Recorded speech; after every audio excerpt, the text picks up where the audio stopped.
bonjour à toutes et à tous. Je m'appelle Thibaut Bréban, je m'occupe de l'atelier des publics du Centre d'art Passerelle à Brest, avec ma collègue Camille Diard qui sera ici présente en début d'après-midi pour une présentation passionnante.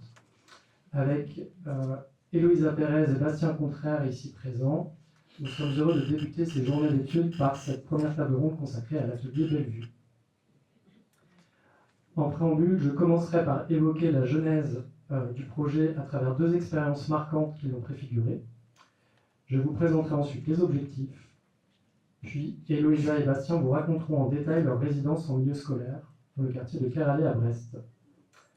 Nous aborderons la vie quotidienne de l'atelier Bellevue menée par l'artiste Mathilde Chéreau et ses complices. Enfin, vous découvrirez les deux outils pérennes créés à l'issue du projet. Pour aller vite, j'ai écrit aussi un peu exceptionnellement des petits textes pour les différentes images. J'ai oublié mes lunettes ce matin. Donc normalement ça devrait bien se passer. On y va.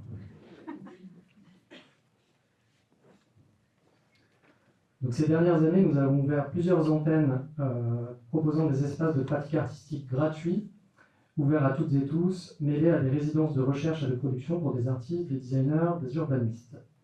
L'une de ces antennes avait été installée ici, au centre de la place des Machines, dans une architecture en bois conçue pour l'occasion. Intitulé Chez Capucine, ce projet mené avec des urbanistes a donné lieu à la création de l'ensemble du mobilier de la place. Un promontoire mobile pour haranguer les foules a été réalisé. Des cimaises permettant de faire classe ou exposition sur la place également.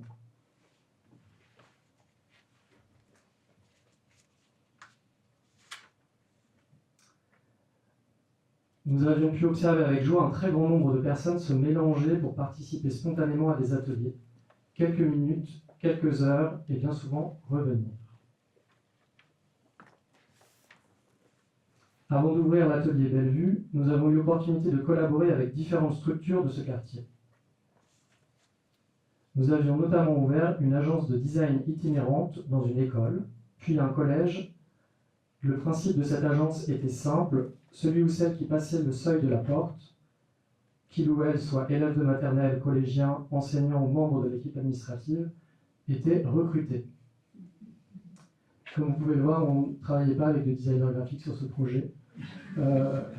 C'est l'ensemble des participants aussi qui définissaient au fur et à mesure de la vie de l'agence un peu le nom même de l'agence, les locaux. Et là, on était arrivé à un moment d'apogée où l'agence s'appelait Sorry Design et consistait à innover par le pire au sujet des différents outils d'apprentissage. Donc c'était extrêmement drôle, voilà, c'était une façon... On a dû un peu tempérer cette expérience.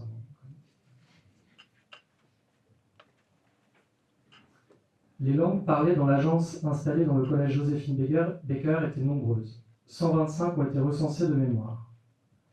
À l'aide de petits objets du quotidien, nous avons travaillé sur les parcours de vie passionnants de nos designers et leur rapport à l'apprentissage. En raison de la langue peut-être, et certainement pour de nombreuses autres raisons, le rapport de nos designers au livre ou à la lecture était parfois, souvent, douloureux. Pour rythmer les séances de travail et reconcentrer nos équipes, nous avons pris l'habitude de présenter des livres d'art pour les enfants, ne contenant pas ou très peu de texte.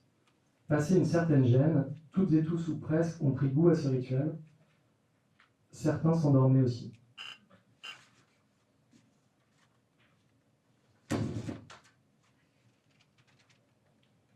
Nous voici dans le quartier de Bellevue. Pour dresser un rapide portrait, Bellevue, c'est 8000 habitants, habitantes, dont 40% en situation de pauvreté. Ce pourcentage a bondi de 10% en moins de 10 ans. Un tiers des plus de 15 ans ne sont pas diplômés. Le quartier est peuplé de 55% de femmes. C'est le taux le plus élevé de tous les quartiers prioritaires de la ville. Il peut s'expliquer par la présence plus importante qu'ailleurs de femmes âgées ou de ménages monoparentaux. Pour incarner ces informations chiffrées et croiser les points de vue, je suis allé discuter avec les habitants et habitantes. Dans ces témoignages, deux visions du quartier se confrontent. Certains nostalgiques du passé, de l'architecture flambant neuve des années 70 par exemple, sont très critiques de son évolution. Tandis que l'ensemble des jeunes que j'ai interviewés aiment leur quartier profondément. Ils le trouvent vivant et dynamique. Pour obtenir des réponses plus imagées, je proposais un portrait chinois. Si Bellevue était un légume, un artichaut. Et si Bellevue était un animal, un ado m'a répondu que ce serait une chenille, qu'une fois terminé le renouvellement urbain engagé depuis 2019, ce quartier deviendrait papillon. Dans le prolongement des expériences précitées et en réponse au dispositif national Cité éducative, qui vise à améliorer la prise en charge sociale et éducative des 0-25 ans dans les quartiers les plus défavorisés, nous avons imaginé une antenne du centre d'art dédiée à ce moment si particulier de l'entrée dans la lecture et l'écriture. Un lieu proposant d'aborder ce moment avec des outils développés avec des artistes, un lieu pour nouer ou renouer un lien plus intime et plus collectif avec le livre.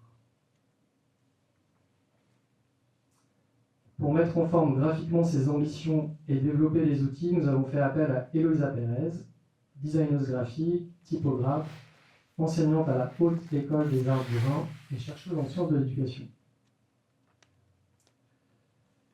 J'ajouterais qu'Eloïsa pense et parle vite, qu'elle dessine de très belles étiquettes de bouteilles de vin, qu'elle s'adresse avec justesse aux enfants, ses propositions précises et exigeantes, laissant une grande liberté d'interprétation. On voit là, en arrière-plan des outils développés par Eloïsa. Et pour finir, Eloïsa prépare activement le lancement de la maison d'édition Learning Form.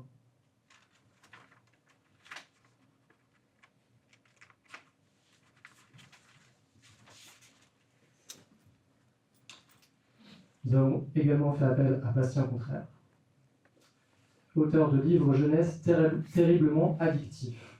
Je citerai par exemple Bleu Sourire aux éditions du Centre Pompidou, Au contraire chez Albin Michel Jeunesse, ou encore Les Intrus. Je cite cet ouvrage à contre-cœur, car il fait partie des livres que mon garçon de 4 ans réclame tous les soirs. Il m'a forcé à lui mentir ouvertement en cachant le livre sous le matelas et en prétextant qu'un goéland était rentré par la fenêtre pour venir chercher ce livre en particulier, l'emmener sur une île ronde au large de Brest, protégée par des militaires. J'ajouterais que Bastien aime les pochoirs, signe des affiches militantes. Il a également créé l'identité visuelle de la maison d'édition Jeunesse La Partie, avec son logo qui évolue en fonction des livres, au service des livres. Cette invitation était un pari car Bastien et Eloïsa ne se connaissaient pas. Nous nous étions laissé la possibilité de développer deux approches distinctes, ce qui aurait été un peu contre-productif, mais la rencontre a fonctionné, scellée par leur passion commune pour les gommettes.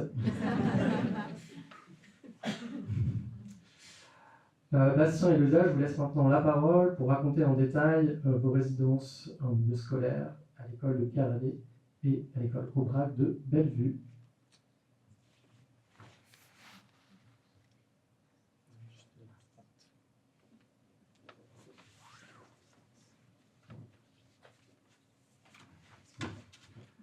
Bonjour à toutes et à tous.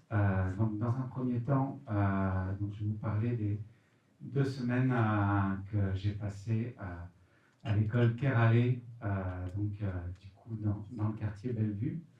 Le principe de ces 2 semaines, je vais le faire justement, je vais en parler comme ça un petit peu en 2 temps. Ça a été de préparer l'ouverture de l'atelier Bellevue et de commencer à réfléchir aux outils graphiques, à l'identité visuelle de cet atelier.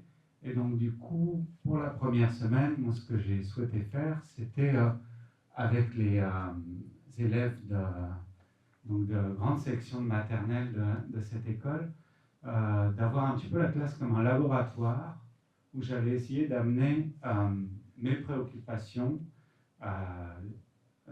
pour concevoir un objet graphique et d'essayer de les penser à hauteur d'un enfant donc de 4 ans et demi, 5 ans, Et donc l'idée, c'était de se poser des questions de forme, de rythme, de couleur. Là, par exemple, c'était un atelier autour de la couleur. Donc de se poser toutes ces questions-là avec trois outils, enfin trois manières de procéder, plutôt qui étaient d'observer son environnement, de mettre en jeu son corps, parce que c'est un âge où on aime bien bouger, c'est un âge où on est justement dans des découvertes motrices pour finalement arriver à produire quelque chose. Donc là, par exemple, c'était un atelier où on observait dans notre environnement quelle couleur est-ce que l'on trouvait pour finalement arriver à produire des nuanciers. Genre, on a fait produire un grand nombre. Genre, on a parlé aussi un petit peu de théorie des couleurs, de quelles couleurs s'assemblent bien ensemble, mais toujours de manière assez ludique. Et globalement, voilà une autre superbe production d'un de mes jeunes collègues de la maternelle grande section. Et donc l'idée, voilà, c'était vraiment de me dire, quand je produis une affiche, par exemple, quand je produis l'identité, par exemple, d'une maison d'édition, quelles sont les questions que je me pose et comment est-ce que je peux me les poser avec des élèves de 5 ans et demi. Donc ça, c'est moi j'aime beaucoup passer aussi par le corps. Moi, j'aime globalement, dans ma pratique de dessin, je fais beaucoup de pochoirs ou de choses comme ça. Il me semble que c'est parce que j'aime bien bouger et qu'au bout d'un moment, être assis à ma table devant mon ordinateur, ça me frustre trop. Et donc, du coup, de partir comme ça, là, c'est un atelier autour des formes, et vraiment de partir d'abord de ses propres doigts, puis voilà, un très beau carré, par exemple. Comment est-ce qu'on fait des carrés avec ses doigts, puis avec ses bras en collaborant. Là, on a un magnifique triangle aussi, puis une tentative de cercle assez réussie, je trouve. Et donc voilà, l'idée, c'était ce que j'ai beaucoup apprécié aussi dans cette résidence, c'était de pouvoir être vraiment dans le quotidien avec les élèves, à faire tous les rituels du matin, du midi, et de pouvoir, après, grâce à aussi l'enseignante de cette classe, Annabelle Galit-Garnier, qui était vraiment extrêmement motrice aussi pour réaliser tous ces exercices et mettre en œuvre toutes les idées un petit peu bizarres qui me venaient en tête les unes après les autres. Voilà comment est-ce qu'on a pu finalement essayer de se poser toutes ces questions-là. Alors du coup, je vais comme ça vous montrer un peu quelques exemples. Une des préoccupations que j'avais aussi par rapport précisément à l'arrivée de l'atelier Bellevue, c'était comment est-ce que cet atelier allait s'intégrer dans le quartier, comment est-ce qu'il allait trouver sa place. On en parlait tout à l'heure lors des présentations, de comment est-ce que dans un quartier tel que celui de Bellevue, comment est-ce qu'on reçoit ce type de proposition. Et donc du coup, pour moi, ça partait aussi par le fait de... avec les élèves, de faire des déambulations dans le quartier, d'observer justement le quartier. Moi, souvent, les quartiers modernes, en tant qu'amateur de géométrie, c'est des quartiers qui me ravissent parce que justement, il y a énormément de choses à observer. On parlera tout à l'heure plus précisément de l'architecture du lieu qui a accueilli l'atelier Bellevue. Et donc voilà, ça c'est un type d'exemple d'atelier qu'on a pu mener avec les élèves pour observer en déambulant dans le quartier les formes autour de nous. Ça, c'était un atelier sur le rythme qui a très vite mené à notre exercice préféré de tout mon premier séjour, qui était de créer des parcours rythmés ensemble. Alors à chaque cercle, à chaque cerceau correspond une action particulière. Et donc, du coup, l'idée était de créer des parcours comme ça ensemble et d'imaginer des règles du jeu qui se complexifiaient à chaque passage. Donc voilà, c'était quelque chose d'autre qui a été pour moi très moteur dans le... Attends, je reviens un peu là-dessus. Dans cette résidence, c'était aussi justement d'observer tout le matériel pédagogique, tout ce qu'il y a dans une salle de classe, et de pouvoir justement l'utiliser comme outil.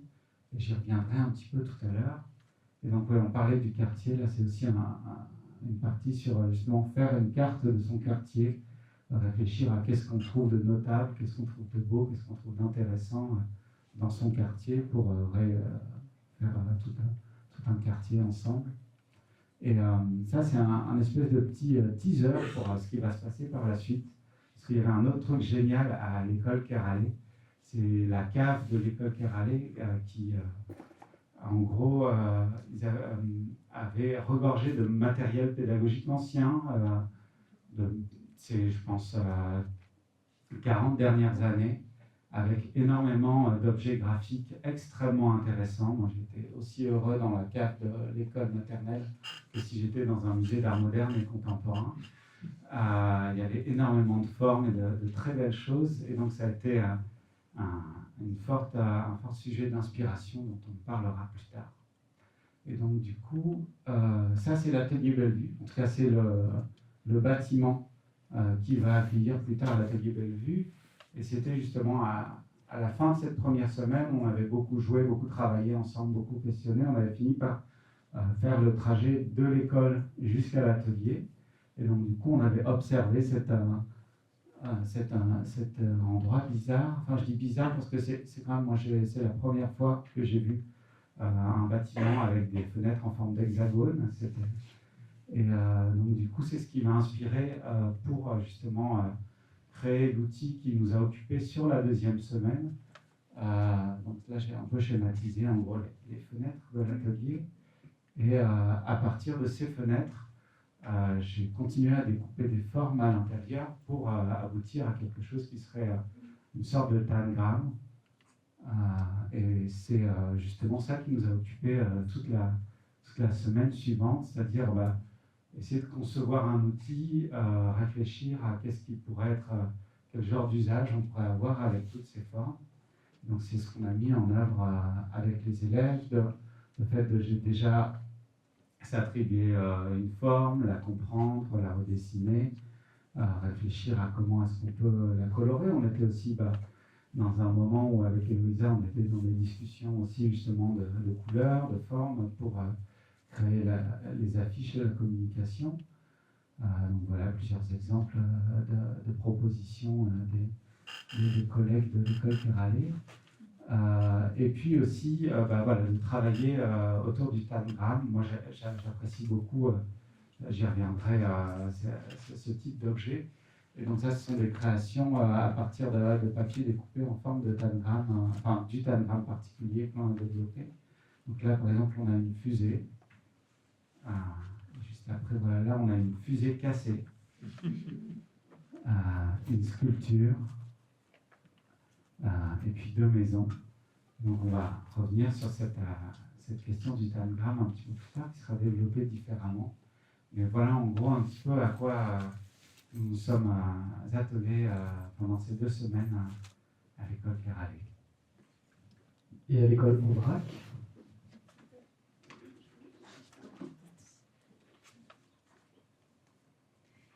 Merci du coup Bastien et Thibaut.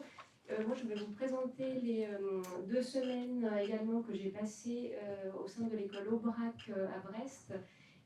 Donc c'était à l'automne 2023. Et j'ai commencé cette résidence par une observation du lieu dans lequel j'allais intervenir auprès des enfants. Les salles de classe d'école maternelle sont un lieu qui m'est maintenant familier puisque je travaille sur l'apprentissage de l'écriture en école maternelle depuis une dizaine d'années et donc j'ai pu au cours de mes recherches visiter de nombreuses écoles un peu partout en France, mais j'ai pu également constater que chaque classe a son identité, même s'il y a un ensemble de matériel qui est partagé par les instituts et par les élèves, mais chaque école garde vraiment son identité et son fonctionnement, et c'est ce que j'ai voulu dans un premier temps observer au sein de l'école Aubrac, d'autant que j'intervenais auprès de 2 classes de grande section, et l'idée était de comprendre quel était le matériel en usage, avec une approche typographique, étant moi-même typographe.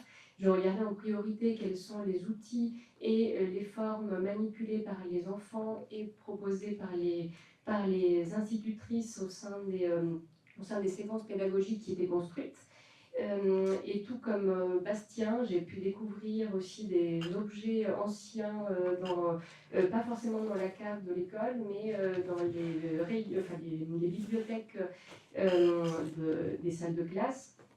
Et ça m'intéressait beaucoup aussi de voir quelles sont les activités proposées par les deux institutrices avec lesquelles j'ai travaillé, quels sont les gestes qui étaient déjà mis en place dans cette école et quels étaient les usages avec lesquels les enfants étaient les plus familiers. Et donc, j'ai proposé par la suite 3 ateliers. Un premier atelier de dessin libre pour vraiment partir de l'imaginaire de l'enfant, des dessins spontanés qu'il réalise sans une consigne ou sans une contrainte imposée par un quelconque matériel pédagogique. Et après, donc, une fois cet atelier réalisé, j'ai extrait différentes formes repérées dans ces différents dessins d'enfants, des formes qui montrent à la fois des éléments figuratifs et aussi des éléments abstraits qui toutes montrent en fait quel est l'imaginaire qui se met en place dans la classe de façon collective et également individuelle.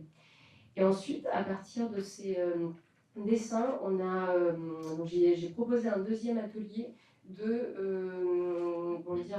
description des formes pour voir comment chacune de ces formes pouvait être qualifiée en fonction de son orientation, qu'elle soit en portrait, en paysage, retourné, quels sont les mots, quelles sont les images que ces fragments de dessin évoquaient aux enfants. Donc tous les mots qui sont listés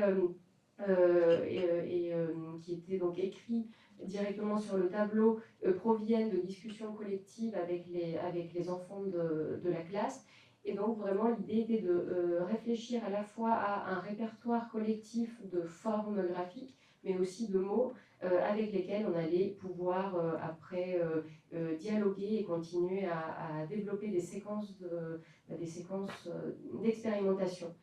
J'ai également proposé un autre atelier donc à partir de modèles que je réalisais et donc avec le matériel proposé dans la classe était équipé notamment beaucoup de gommettes, d'où la passion pour les gommettes qu'a évoqué Thibaut tout à l'heure. Dans cette école, il y avait un énorme stock de gommettes que les enseignantes ne savaient pas forcément comment écouler, donc c'était parfait. Et ces gommettes montraient des ovales, des triangles, des étoiles, enfin tout un ensemble de vocabulaire, de formes graphiques assez élémentaires, également donc parées de couleurs élémentaires, avec lesquelles les enfants ont pu ensuite se réapproprier ces supports imprimés, ces modèles que je leur proposais. L'idée était de voir ici comment, tout comme Bastien, comment l'enfant développait naturellement une notion de rythme, une notion de composition, étant donné qu'il n'y avait aucun modèle hormis ce support imprimé. On n'avait pas de modèle de couleur ou de modèle d'alignement de forme, et donc c'était très intéressant de voir comment certaines remplissaient complètement le support, comment d'autres utilisaient une seule couleur ou combinaient les couleurs des gommettes à disposition. Dans toutes ces activités, il n'y avait pas de consignes et l'accompagnement adulte était limité au maximum, c'est-à-dire que donc moi en tant qu'adulte, l'ATSEM et l'institutrice, on observait ce qu'il se passait dans la classe, mais on ne disait pas à l'enfant comment s'approprier le support. C'est vraiment quelque chose qui était extrêmement important dans ces ateliers et qui fait écho aussi à toute la démarche de recherche et à la méthodologie que j'ai pu mettre en place moi-même dans mes recherches donc sur l'apprentissage de l'écriture et l'application d'objets sensoriels par des enfants en bas âge. Et enfin, un troisième atelier porté cette fois-ci sur le dessin, Donc le premier sur le dessin libre, le deuxième donc, sur l'appropriation des supports imprimés par les gommettes et le troisième sur le dessin, vraiment le geste d'écriture, le rapport au coloriage, au remplissage et à nouveau le rapport à la couleur, comment les couleurs sont associées entre elles, comment elles sont combinées, comment la forme est elle-même est bien habitée par cette couleur et également comment la couleur apparaît dans la lettre, à quel moment elle permet d'identifier des fragments de lettres et donc d'accompagner aussi cette découverte alphabétique pour des enfants d'école maternelle en grande section.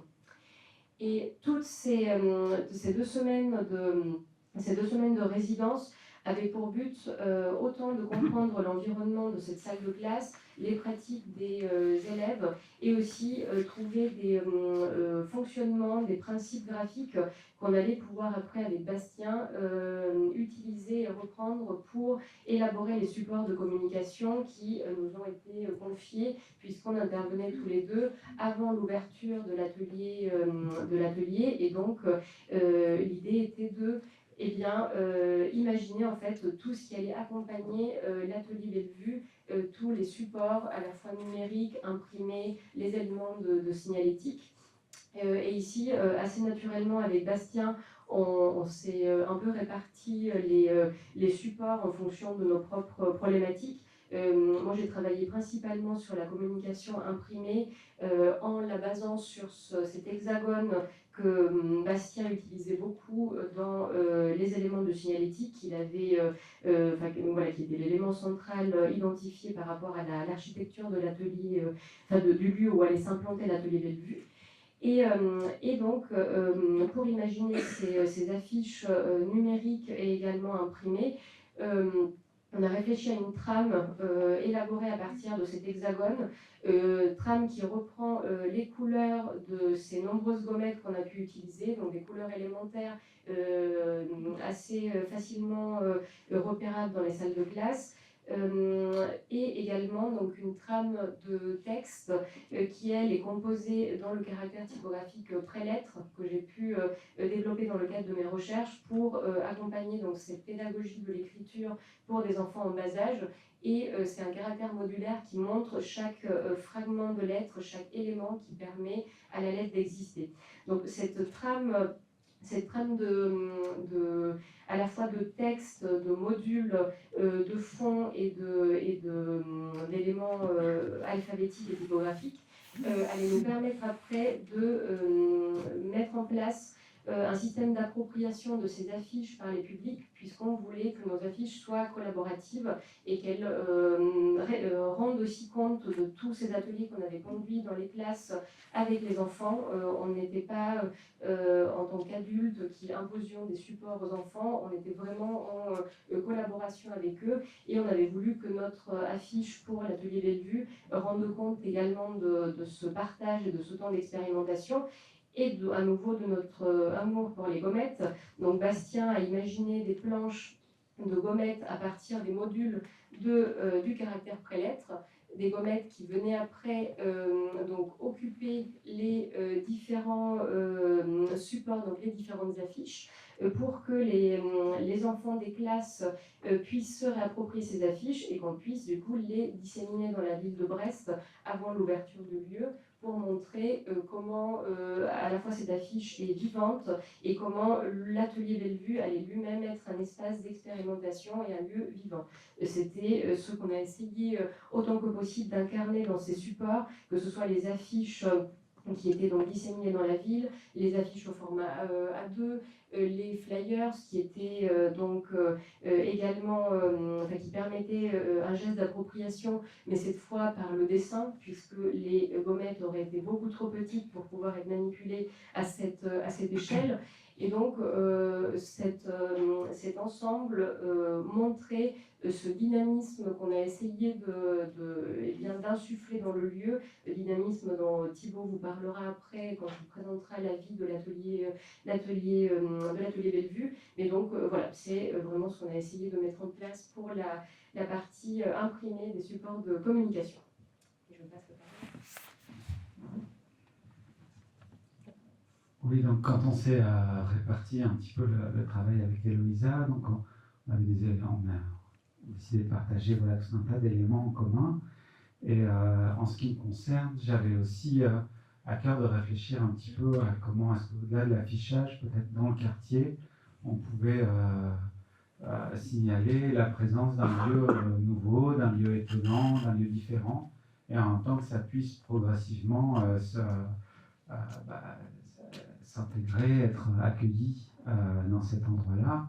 Et donc du coup, on a parlé tout à l'heure du matériel pédagogique et de tous les jeux graphiques que l'on a pu observer dans les écoles que l'on a, et donc fortement inspiré par ça et aidé par les ateliers de passerelle. On a pu construire justement ce jeu de tangram en vrai. Alors c'était une joie pour moi de pouvoir construire comme ça des objets tout en reprenant la gamme colorée que l'on avait définie avec Eloïsa, qui à la fois, je pense, rappelle les gommettes que l'on a rencontrées, et puis justement ça, aussi l'esthétique du jouet, notamment du jouet moderniste, avec ces couleurs franches comme ça, que l'on retrouve beaucoup s'il y a des amateurs de Guide Toys ou de ce genre de magnifiques jouets qui ont été faits surtout après-guerre.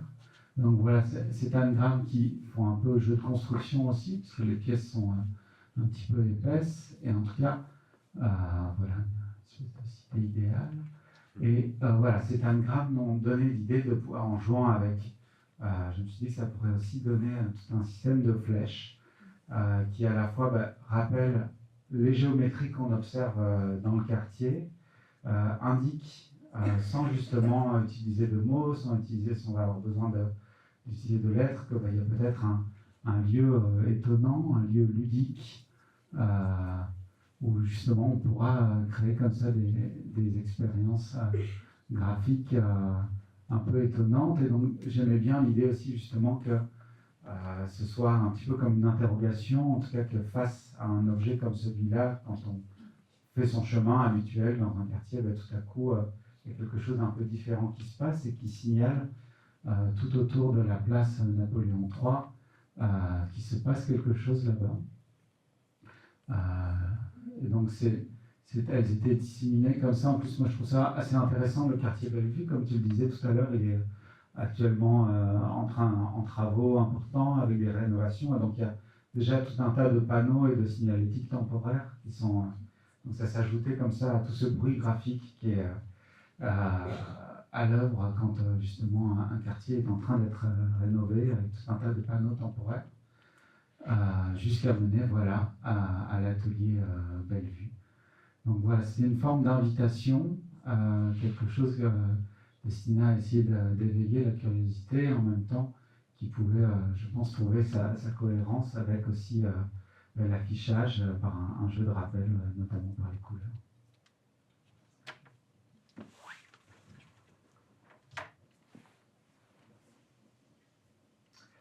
Donc en suivant pas à pas les flèches, vous arriviez dans cet atelier donc, qui était constitué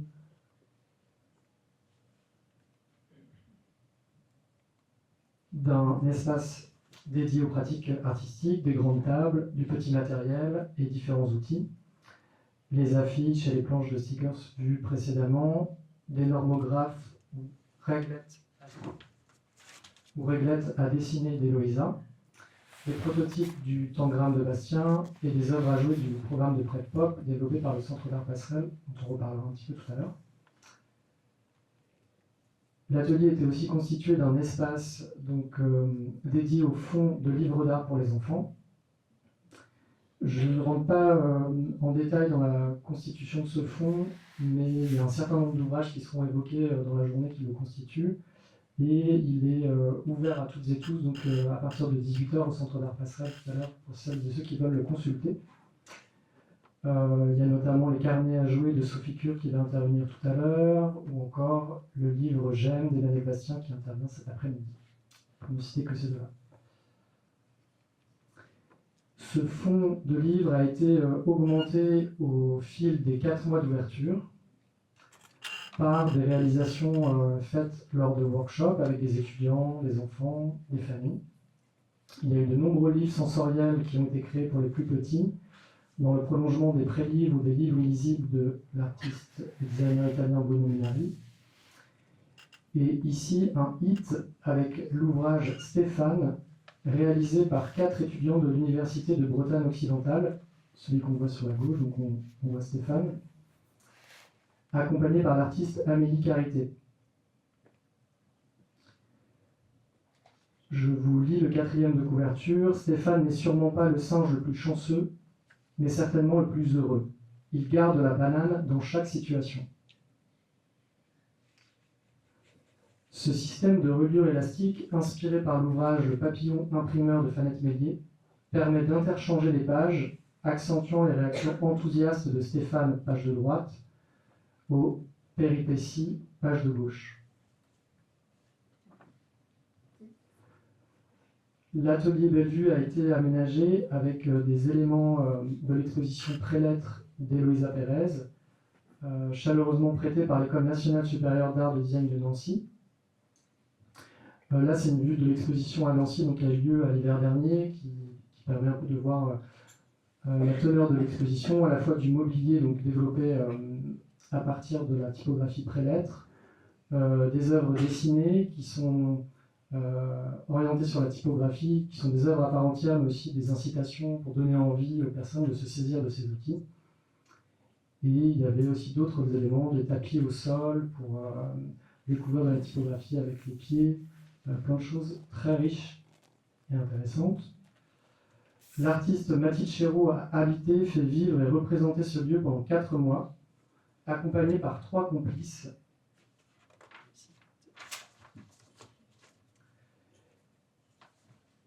Donc Raphaël Chevert, qui est étudiante en design graphique à Chaumont, Jeanne Robin, qui est étudiante en art à l'ESAP site de Brest, et Annabelle Greil, artiste et bénéficiaire de la formation professionnalisante de l'ESAP pour ses anciens étudiants. Donc, grâce à une très bonne connaissance du fond et beaucoup de créativité, elles ont su accompagner les visiteurs et visiteuses parmi les livres et adapter les contenus des ateliers à des situations très diverses. En écho à sa passion pour les ponts et les cabanes, Mathilde Chéreau n'a eu de cesse de développer pour les publics de l'atelier Bellevue des approches multisensorielles, invitant les sens, le corps, le mouvement dans la découverte d'ouvrages, en passant par exemple du livre au jeu, à la micro-architecture ou à la cabane. On voit ici un atelier du jour, un atelier memory. Le lieu était ouvert au tout public sans réservation du mercredi au samedi, ce qui posait un certain nombre de questions parfois techniques, ou comment gérer les flux de personnes une fois qu'un atelier était lancé. Nous n'avions pas imaginé non plus le fait que beaucoup d'enfants viendraient non accompagnés et sans contrainte horaire, restant parfois plusieurs heures d'affilée dans le lieu. Donc pour gérer les flux, la capacité de concentration des uns et des autres et favoriser un climat propice à la lecture, Mathilde a conçu un principe d'atelier du jour, comme un plat, à partir d'un livre ou d'un outil du fond.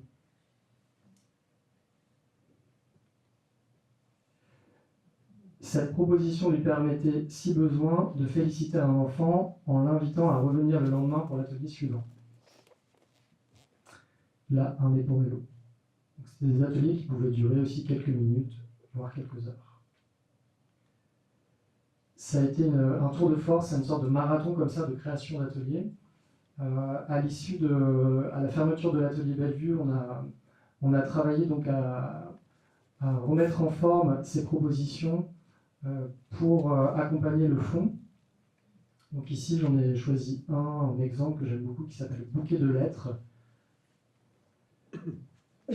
Donc, il y a 4 étapes très simples. Dessiner 8 lettres sur du papier ou du tissu de différentes couleurs et matières.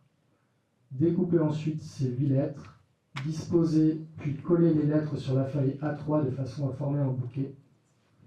Sous chaque lettre, dessiner les tiges des lettres pour donner vie à cet alphabet fleuri.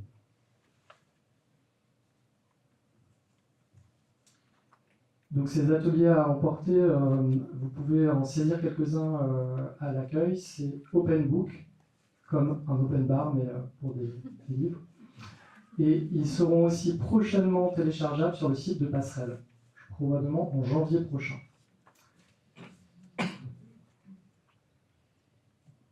Voilà, maintenant nous allons passer à la restitution. Donc à la fermeture de l'atelier Bellevue, on a proposé aussi un temps de restitution à Passerelle l'été dernier, ce qui a permis aux différents publics du quartier aussi d'être invités à venir voir leurs travaux directement au centre d'art, mais aussi de pouvoir consulter le fond et de partager ça avec les publics de Passerelle. Donc là, on voit une grande table avec les pré-lettres d'Héloïsa à manipuler, un exemple d'affiche stickée par des participants-participantes.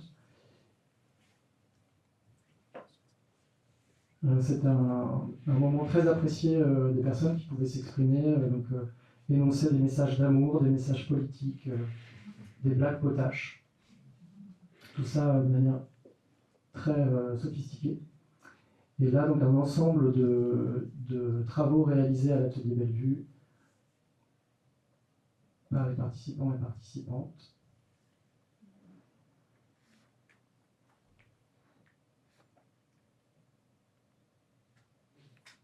Et sur la gauche, donc, les flèches de Bastien complètement désorganisées. Une fois l'atelier terminé, donc fermé, l'idée c'était aussi de pouvoir s'inscrire de façon pérenne, d'inscrire de façon pérenne ce projet. Donc on a travaillé au développement de deux objets qu'on va maintenant vous présenter. C'est des objets donc, qui intègrent le fonds de prêt d'œuvres à jouer du Centre d'art Passerelle, qui sont empruntables au niveau local et national. Héloïsa.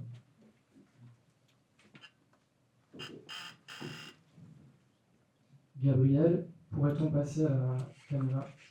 Merci beaucoup.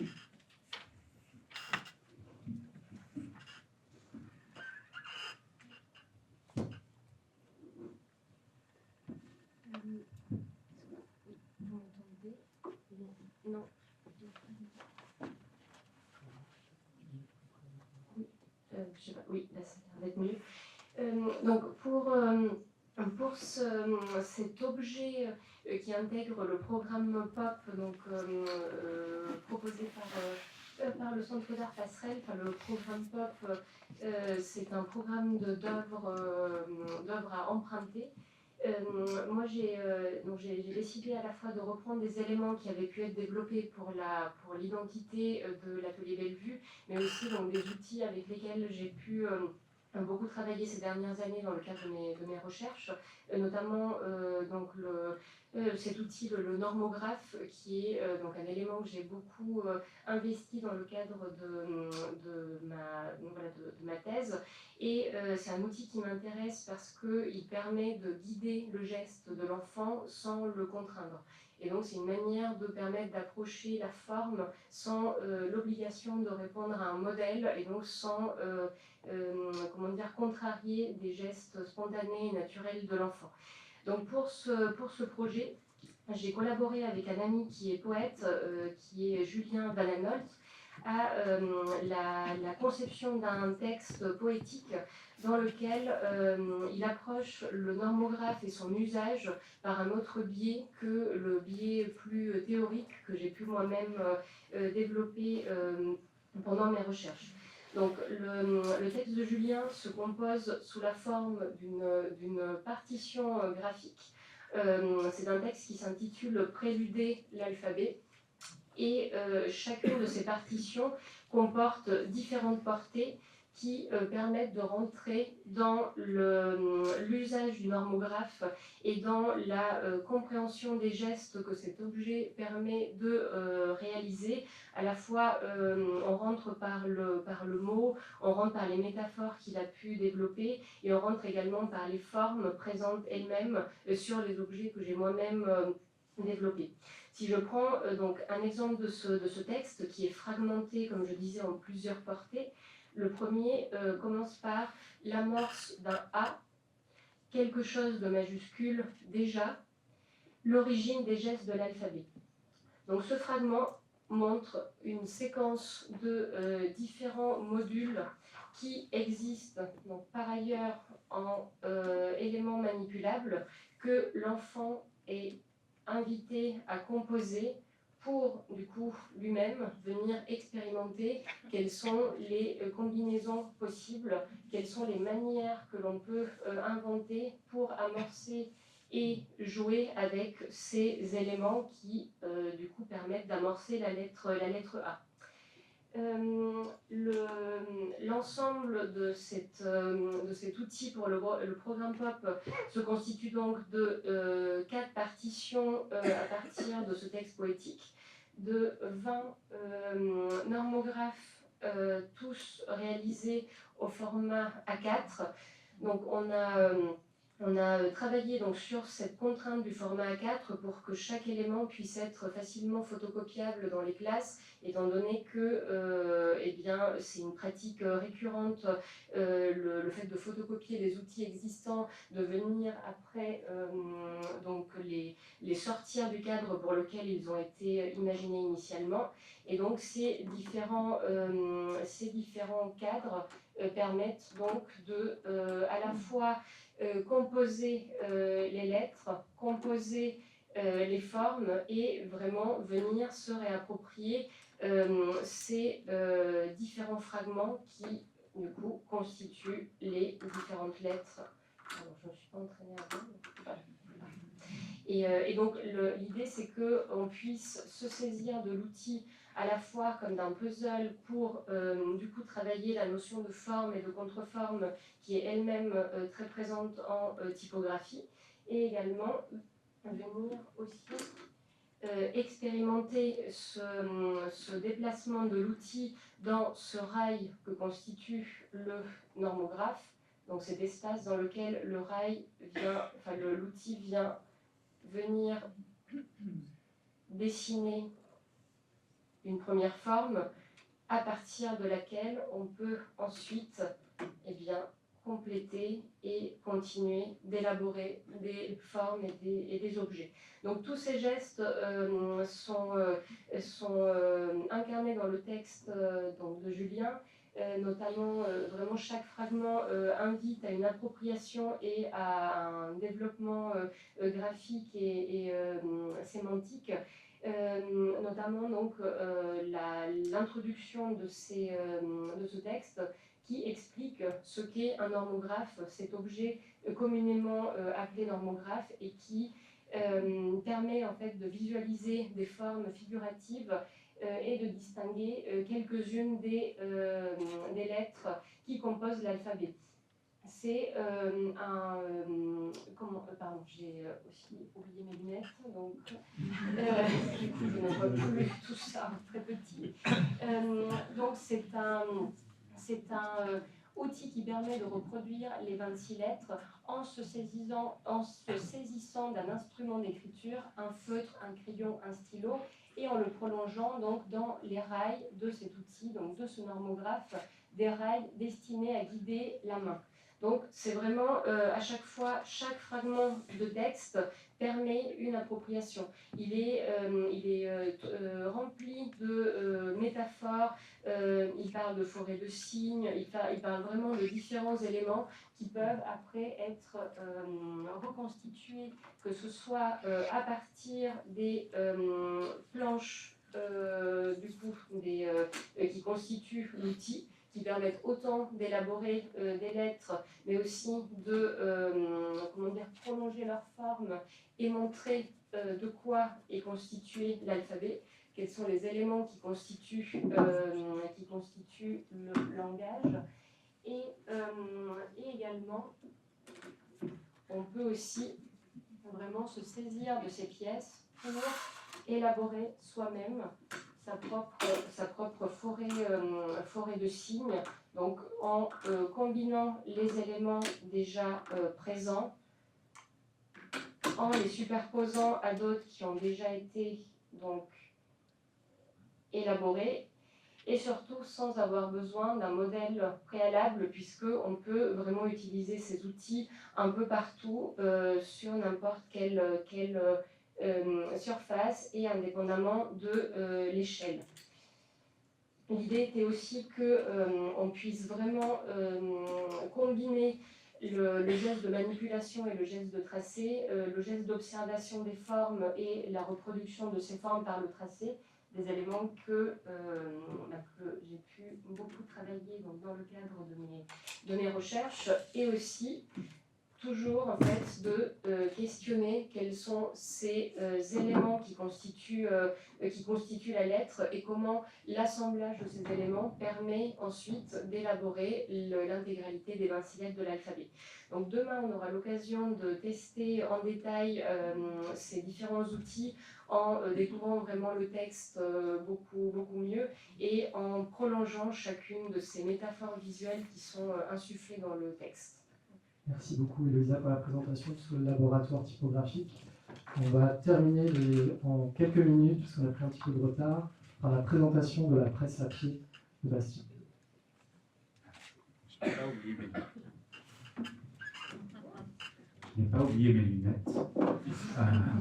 Donc oui, on va parler de cet objet-là. En ce qui me concerne, j'avais envie de réfléchir à un objet qui permettrait de produire des multiples. En fait, je réfléchissais à tout ce qu'on avait fait depuis le départ lors de cette résidence et de tout ce qui avait permis de produire finalement une affiche.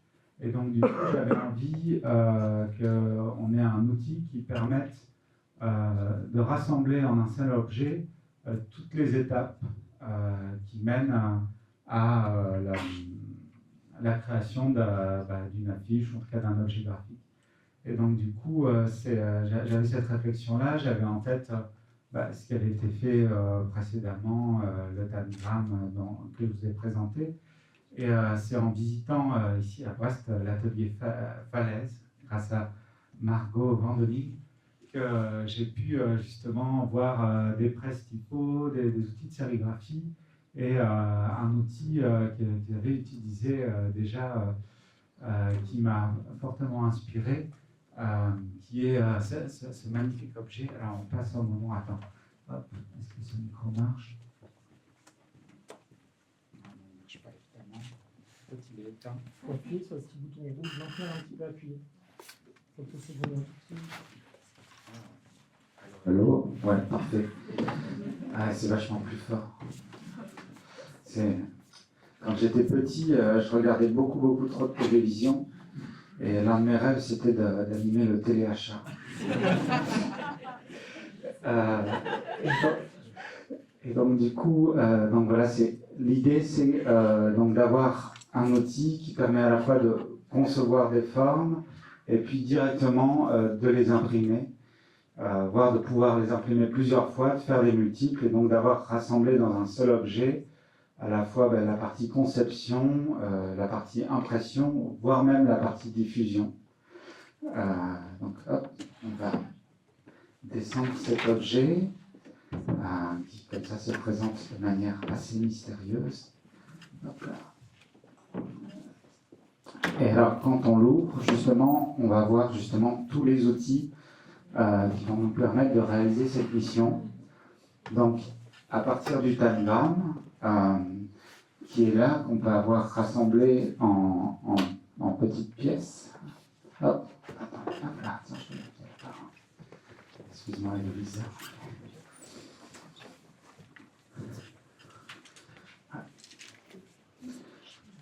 Donc, cette grande boîte, finalement, c'est une presse d'impression qui va utiliser le poids des enfants, ou en tout cas des participants, pour pouvoir reproduire une image que l'on aura composée. Donc, du coup, on peut par exemple, d'abord, avec ce petit objet qui est assez justement, qui a une taille qui permet qu'il soit aisément manipulable, réfléchir à sa composition. On peut aussi évidemment se donner des consignes. Il y a un très beau texte dans l'art du designer, il y a un très bel hommage au tangram par Paul Rand, qui explique comment est-ce que c'est un outil qu'il utilise beaucoup avec ses élèves parce que c'est quelque chose qui permet de passer très rapidement et très simplement de l'abstraction à la représentation, et notamment avec un public jeune, c'est quelque chose qui est particulièrement visible, où on peut voir comment est-ce qu'un triangle, ça devient tout à coup une voile, ça devient tout à coup le toit d'une maison, comment est-ce qu'on peut comme ça, par la manipulation, justement, s'approprier des formes, et puis progressivement, comme ça, réfléchir de manière modulaire, comment est-ce que ces formes peuvent représenter ou non quelque chose. Je te remercie, je vois que Thibaut est à l'œuvre pour reproduire justement et ancrer les pièces. Alors, parmi les différents éléments, il y a aussi cette petite boîte avec un miroir. L'idée c'est que quand on imprime, l'image va toujours être imprimée à l'envers par rapport à la manière dont on l'aura composée. Donc voilà, c'est aussi une petite introduction à ce type de contraintes que l'on peut avoir quand on travaille justement dans l'impression. Tiens, un petit peu.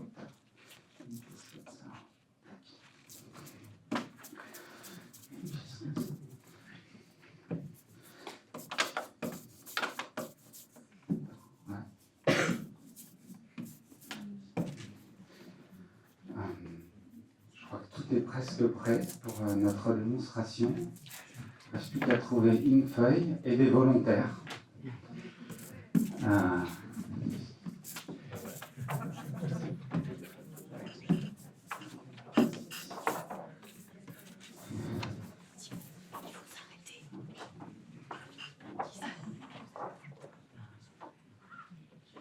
C'est bon, est-ce que tout est prêt, Thibaut? C'est une superbe collaboration.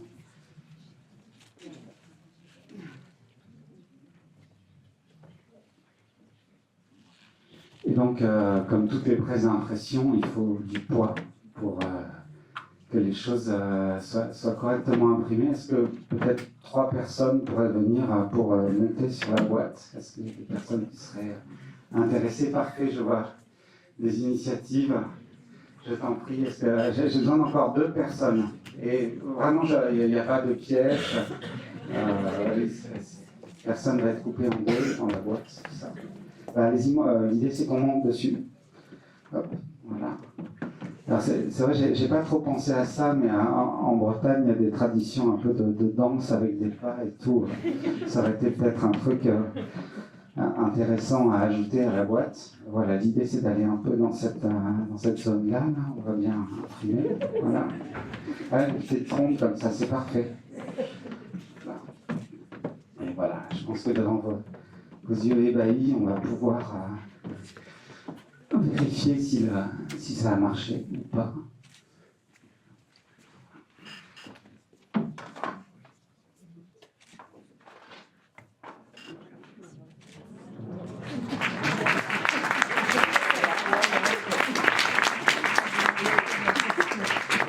Et donc voilà, on peut en réaliser plusieurs, faire des multiples et puis réfléchir à tout un tas de contraintes pour aider à la création.